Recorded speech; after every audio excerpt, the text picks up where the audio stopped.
এই জঘন্য নাম যশ, অন্যান্য বাজে ব্যাপার, ওগুলিতে আমার কি হবে? ওগুলি কি আমি গ্রাহ্যের মধ্যে আনি? আমি দেখতে চাই শত শত ব্যক্তি এসে প্রভুর আশ্রয় নেবে। কোথায় তারা? আমি তাদের চাই, তাদের দেখতে চাই। তোমরা তো এরূপ লোক আমার কাছে এনে দিতে পারোনি। তোমরা আমায় কেবল নাম যশ দিয়েছ।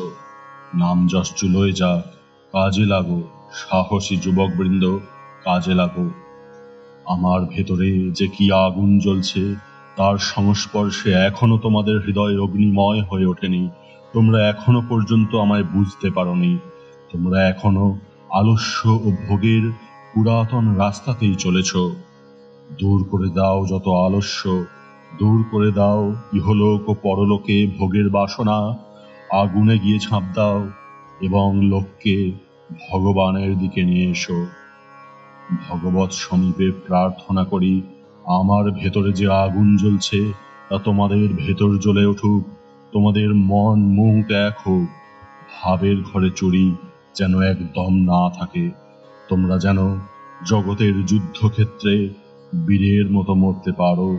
ইহাই সর্বদা বিবেকানন্দের প্রার্থনা।